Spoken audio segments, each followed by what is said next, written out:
O amanhã já vem e o sol brilhará, os ventos bravios irão se acalmar, tudo passará.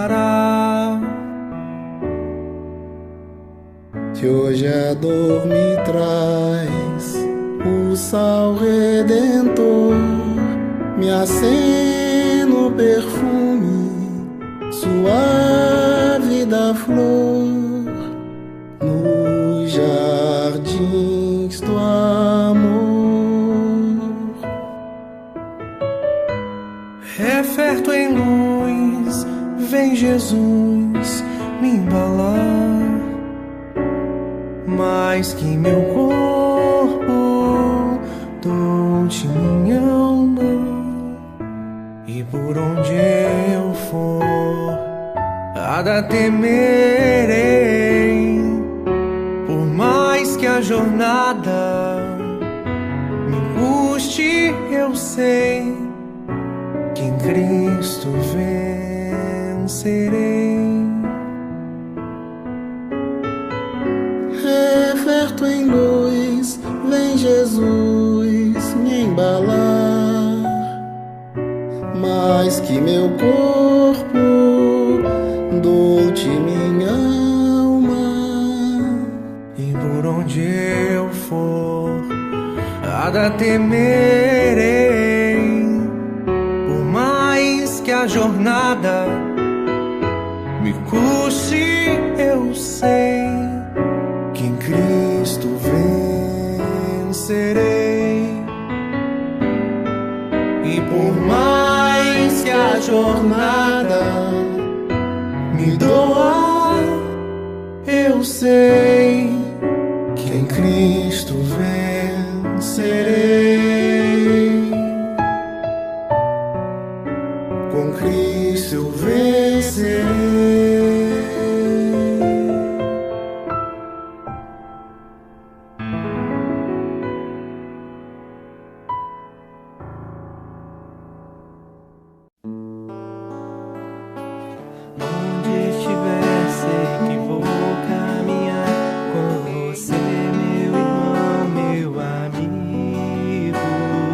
Seja na terra ou nas águas do mar, na pureza do ar, com você, amigo.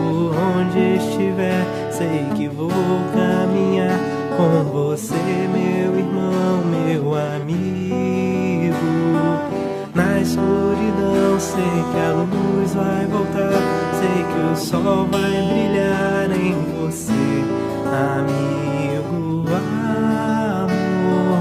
Amor que nunca vai nos separar, amor que nunca vai nos separar.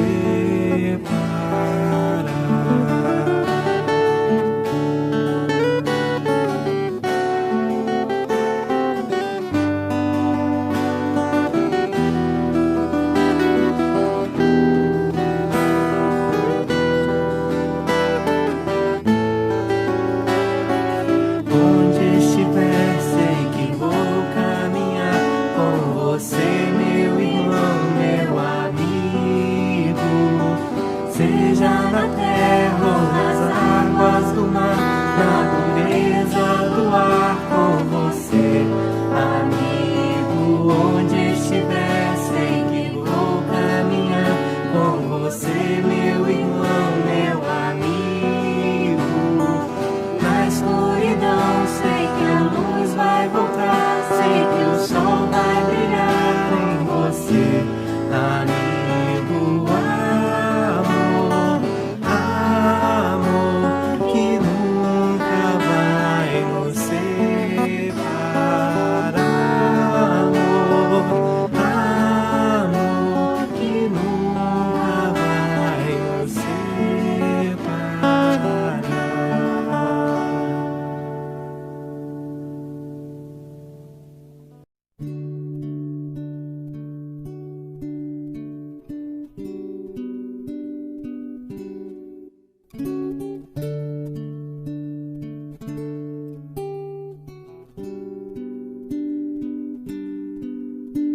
Às vezes a tristeza cega os olhos e lágrimas caminham sem cessar. O pranto me faz crer que estou sozinho, mas algo ainda me faz acreditar. Estás aqui entre nós, posso ouvir tua voz.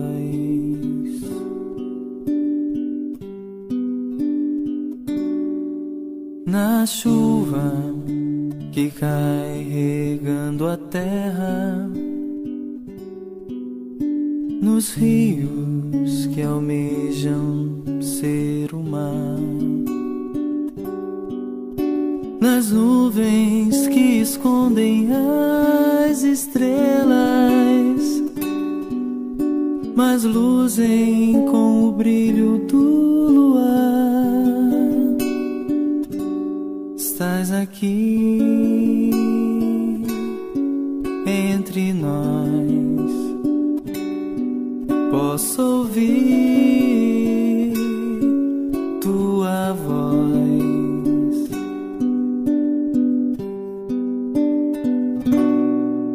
No ventre que antecipa o nascimento, semente de amor a germinar. No pão que repartido faz da vida a comunhão de um povo a semear. Estás aqui entre nós, posso ouvir tua voz.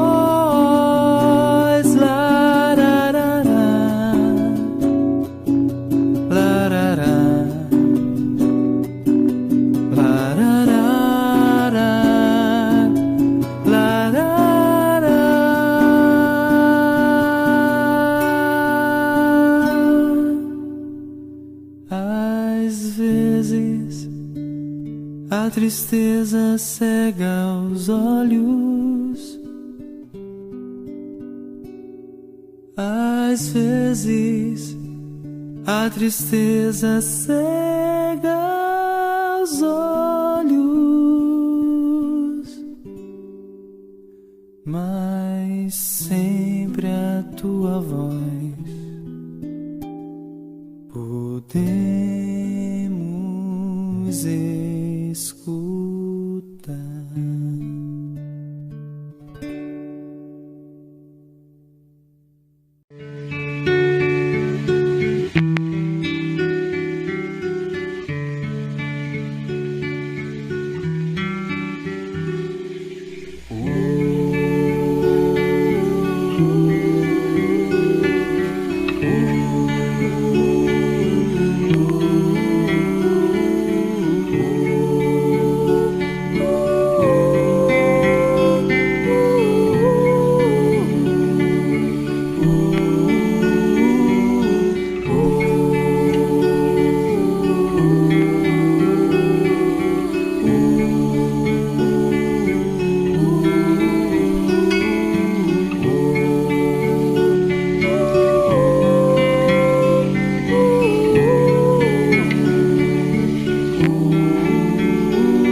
eterno amor. Só se for através do Espírito Consolador.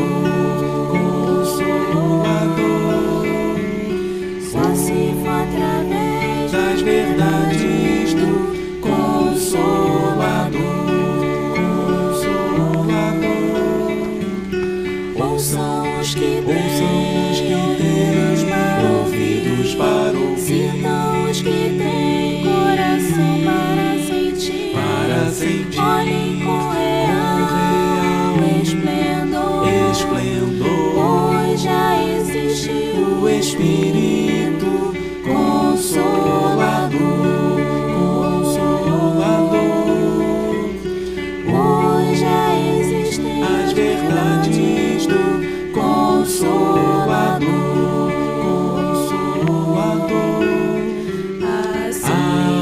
Assim anunciou Jesus que o Consolador viria numa chuva de luz, iluminando as trevas do sofredor,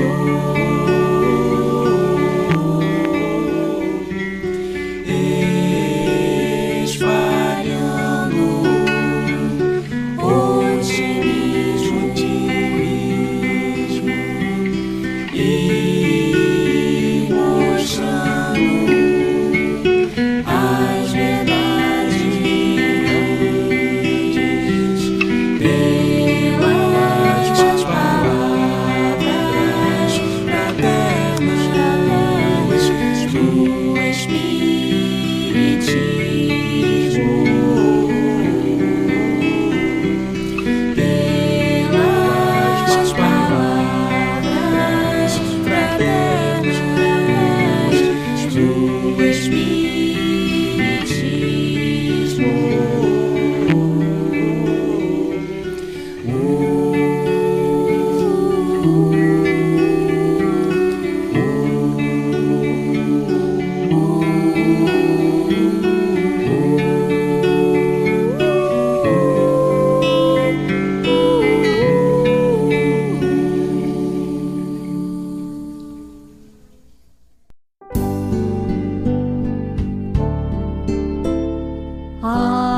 Agradecemos, Senhor, Senhor, estes momentos de paz.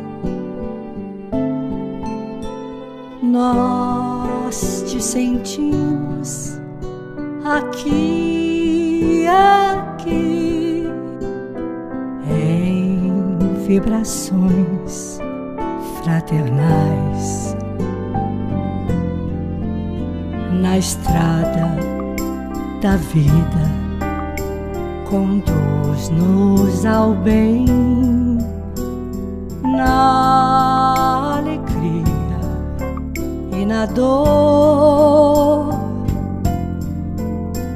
Seja o amor nossa bandeira de luz, amado Mestre Jesus. Seja o amor nossa bandeira de luz, amado Mestre Jesus.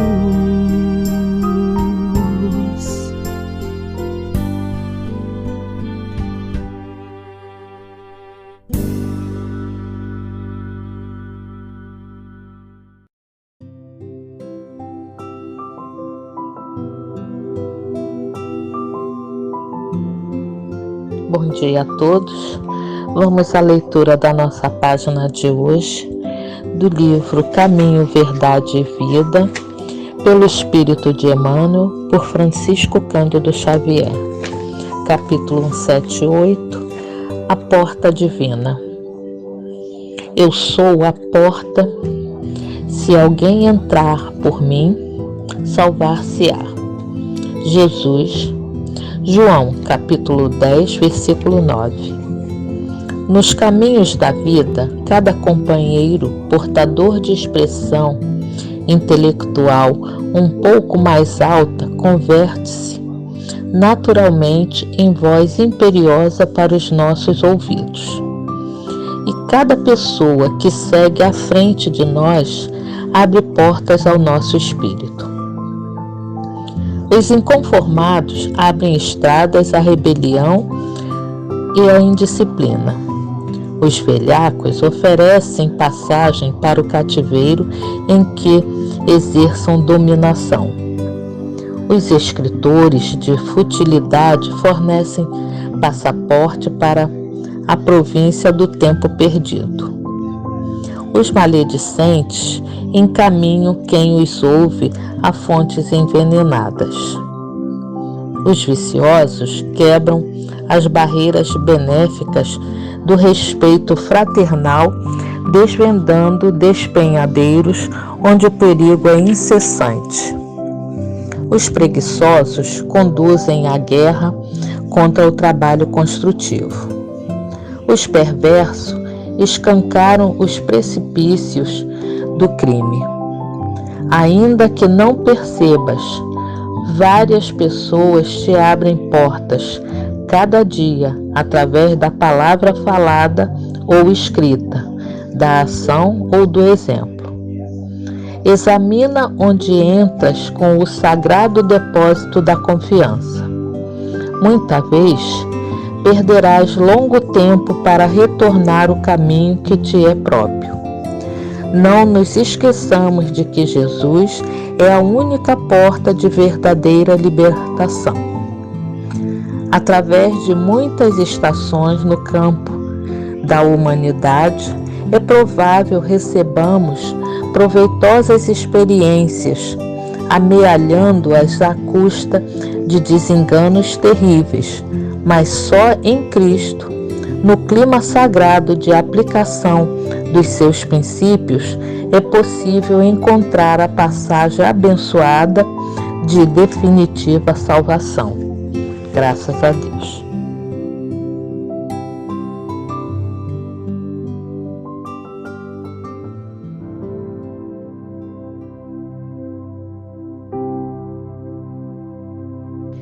Bom dia a todos. Nesse momento em que estamos iniciando as atividades da manhã de hoje, vamos elevar o nosso pensamento à espiritualidade querida que envolve os trabalhos da fluidoterapia, da irradiação para os enfermos. Vamos suplicar a Jesus, nosso mestre, nosso irmão e amigo, para que envolva neste momento a reunião que se inicia, para que nós, encarnados, trabalhadores da casa, possamos estar sendo envolvidos nesse momento por essa luz divina que certamente recai sobre todos esses corações que estão irmanados nesse momento e também sobre aqueles que, embora não estejam sendo citados nominalmente, mas que têm a necessidade do amparo, do acolhimento, do consolo, dos benefícios espirituais para a sua saúde, para o seu restabelecimento, para os cuidados com o seu luto, pelos entes queridos que deixaram o nosso plano. Sabemos que todos estão sendo amparados nesse momento. Então vamos permitir que durante a reunião nosso pensamento alcance a todos esses que precisam de prece, precisam dessas vibrações amorosas, mas também aqueles que não têm quem peça por eles. Mestre Jesus, queridos amigos espirituais que envolvem o trabalho, pedimos que os ensinamentos que hoje vão ser debatidos, vão ser explanados, possam chegar ao coraçãozinho de cada um, ao entendimento, para que a vivência cristã seja cada vez mais uma realidade em nossas vidas. E assim pedimos permissão para iniciar a reunião da manhã de hoje. Graças a Deus.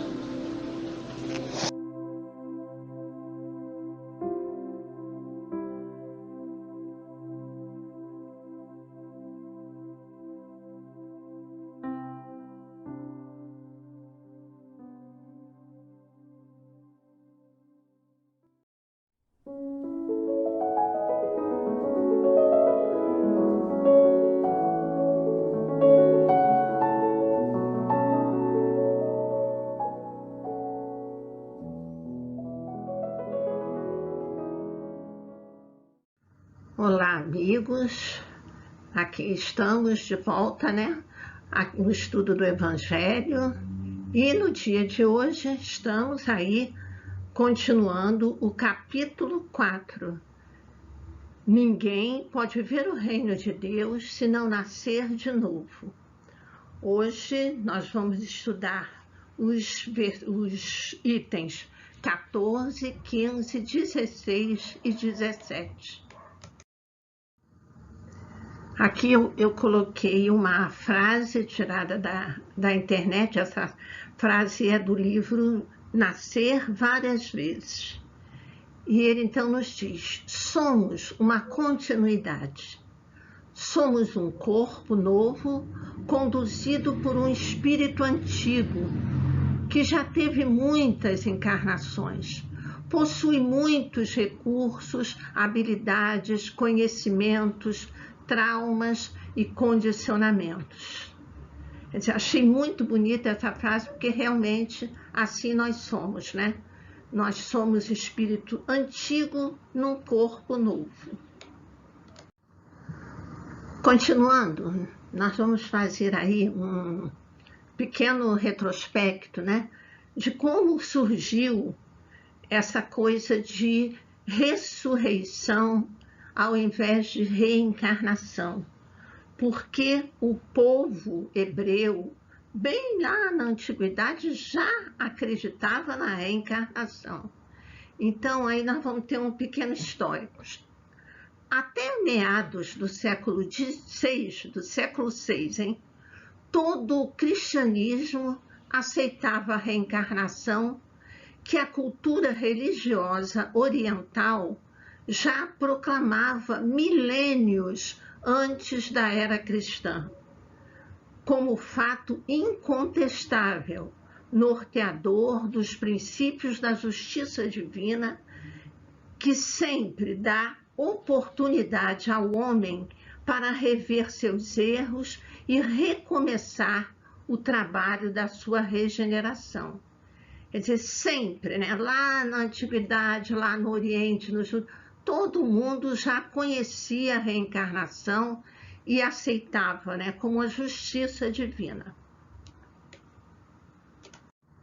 Continuando então. Aconteceu, porém, que o segundo conselho de Constantinopla, atual Istambul, na Turquia, foi um concílio que aconteceu lá. Em decisão política, para atender exigências do Império Bizantino, resolveu abolir tal convicção, quer dizer, abolir a reencarnação, cientificamente justificada, substituindo-a pela ressurreição, que contraria todos os princípios da ciência, pois admite a volta do ser por ocasião de um suposto juízo final, no mesmo corpo já desintegrado em todos os seus elementos constitutivos. Então, qual foi o motivo desse concílio ter resolvido isso? É que Teodora, esposa do famoso imperador Justiniano, escravocrata, desumana e muito preconceituosa, temia retornar ao mundo na pele de uma escrava negra e, por isso, desencadeou uma forte pressão sobre o Papa da época, Virgílio, que subira ao poder através da criminosa intervenção do general Belisário, para quem os desejos de Teodora eram lei. Essa mulher, a Teodora, né, a imperatriz, ela era muito muito maquiavélica.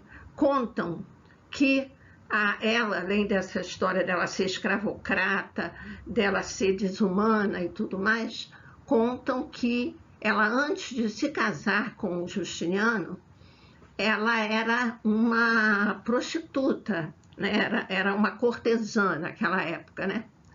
E quando ela casou com o imperador, o que ela fez na casa onde ela trabalhava, que tinham muitas moças, né? Ela mandou fechar a casa e recolher todas aquelas moças que eram cortesãs, né? Prostitutas trabalhavam com ela, mandou todo mundo para um convento. As moças foram trancadas no convento e dizem, né, que muitas, desesperadas com aquela vida presa lá no convento, se jogaram dos muros do convento e morreram. E ela, então, tinha ainda por cima essa culpa com ela, né? Esse remorso de ter sido a causadora da morte daquelas moças. E tinha muito medo da reencarnação, né? Não era para menos. E assim, o concílio realizado em Constantinopla, no ano de 553 d.C., resolveu rejeitar todo o pensamento de Orígenes de Alexandria, um dos maiores teólogos que a humanidade tem conhecimento. As decisões do concílio condenaram, inclusive, a reencarnação admitida pelo próprio Cristo em várias passagens do Evangelho, sobretudo quando identificou em João Batista o espírito do profeta Elias, falecido séculos antes e que deveria voltar como precursor do Messias. Está em Mateus, né, no capítulo 11, versículo 14, e em Malaquias, no capítulo 4, versículo 5. Então, aí no Evangelho segundo o Espiritismo, né, Kardec nos traz aí a citação do livro de Jó. O livro de Jó é um dos livros da seção dos escritos da Bíblia hebraica e o primeiro dos livros poéticos do Antigo Testamento da Bíblia cristã. Quer dizer, poético, né, porque ele é todo escrito em versos. É todo escrito em versos a história de Jó. Com essa lição de hoje, eu fui ler o livro de Jó e fiquei impressionada com o sofrimento que esse homem passou. Jó teve uma das maiores decepções financeiras.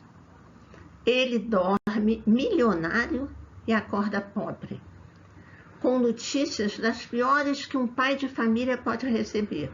Seus filhos morrem em um desastre, seu gado morre em outro, seus pés não sabiam mais onde repousar. Os servos de Jó foram mortos ao fio da espada. A história é triste. Ele perde tudo, os filhos estão se reunidos numa casa e a casa é atingida por um raio, morre todo mundo. Ele fica doente, o corpo cheio de feridas. Nem a mulher conseguia ficar perto dele, que ele exalava um cheiro horrível. É uma história mesmo bem triste, a história de Jó. Mas ele não perdeu a fé em Deus.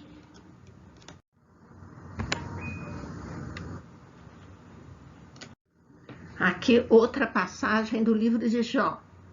Quando o homem morre, perde toda a sua força, expira. Depois, onde está ele? Se o homem morre, viverá de novo? Esperarei todos os dias de meu combate, até que venha alguma mutação. Essa é a tradução protestante, quer dizer, a mesma passagem com a tradução protestante. E depois a versão da Igreja grega, que diz: quando o homem está morto, vive sempre. Acabando os dias da minha existência terrestre, esperarei porquanto e a ela voltarei de novo. Então, essa passagem, né, aqui tem três traduções. Mostra bem que Jó acreditava na reencarnação. Ele acreditava que ele voltaria num novo corpo, né? Então, Kardec nos diz, nessas três versões, o princípio da pluralidade das existências se acha claramente expresso. Ninguém poderá supor que Jó haja querido falar da regeneração pela água do batismo, que ele, de certo, não conhecia. Tendo o homem morrido uma vez, poderia reviver de novo? A ideia de morrer uma vez e de reviver implica a de morrer e reviver muitas vezes. A versão da Igreja grega ainda é mais explícita, se é que isso é possível.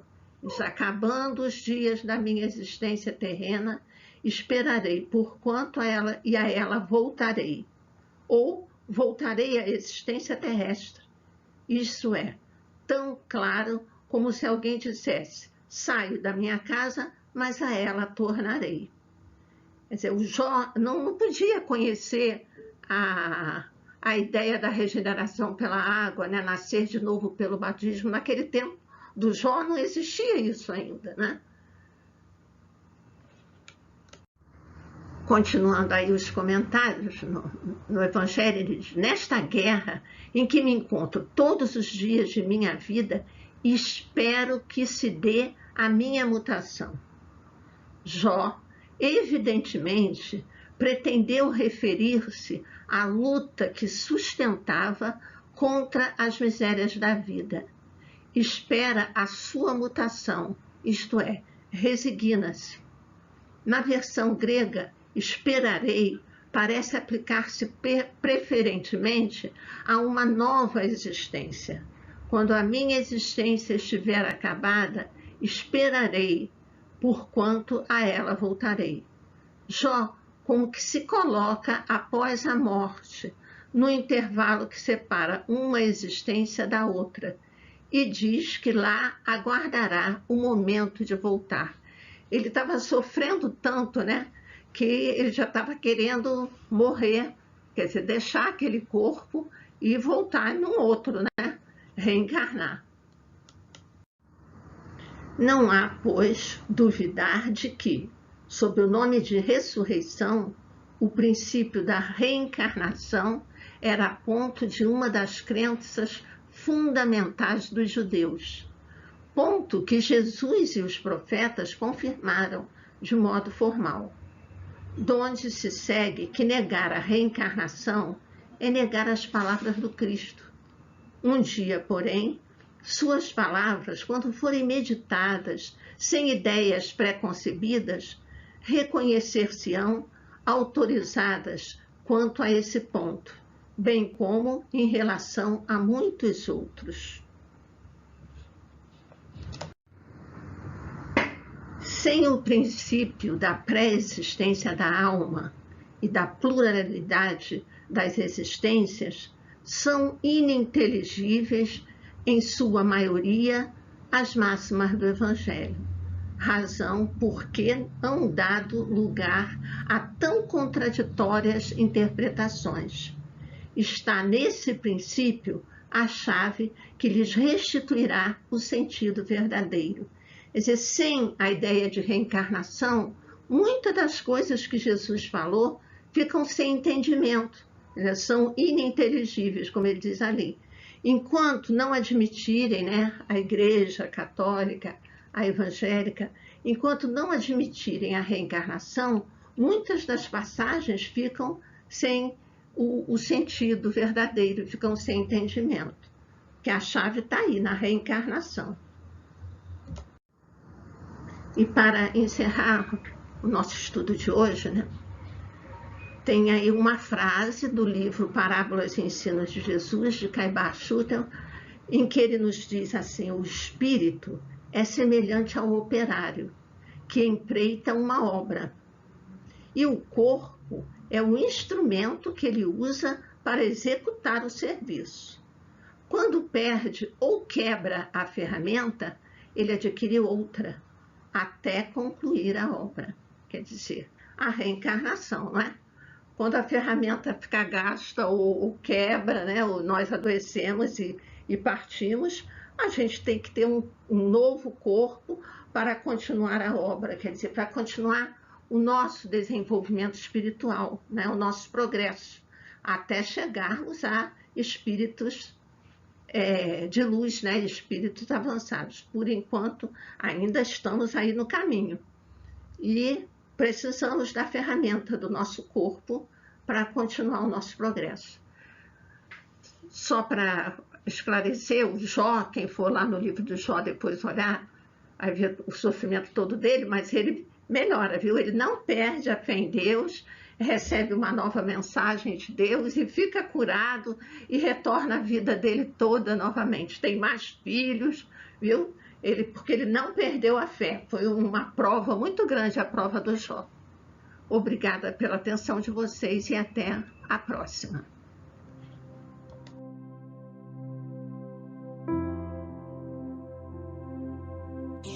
Ao término da nossa reunião, antes de iniciarmos a nossa prece final,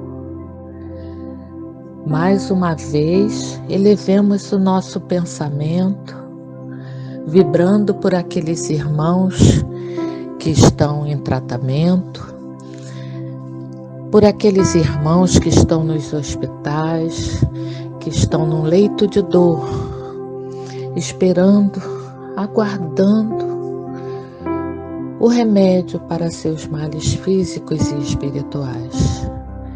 Pedimos não só pelos encarnados, mas também pelos desencarnados, que todos possam ser atendidos pelo amor do nosso Pai, pelos médicos e enfermeiros da espiritualidade de luz. Graças a Deus, graças a Jesus.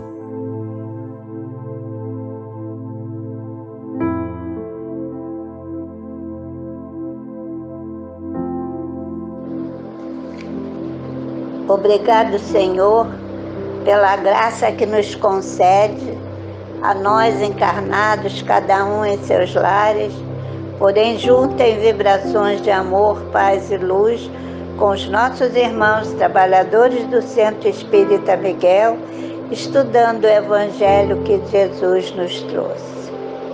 Possamos nós, através desses ensinamentos, nos distanciarmos sempre das dificuldades que outros irmãos ainda trazem com orgulho, egoísmo, apego demasiado às coisas materiais, sem exercer a caridade. Auxilie-os através de seu grande amor. Apiede-se do nosso planeta Terra, iluminando todos os países que o compõem. Abençoe sempre a nossa Casa de Miguel. Ilumine, acordando os dirigentes de nosso Brasil para a luz. Apiede-se deste momento de pandemia, onde muitas pessoas estão precisando da presença amiga de Jesus. Gratidão eterna, Pai. Gratidão eterna, Jesus. Gratidão eterna, Maria. Graças a Deus.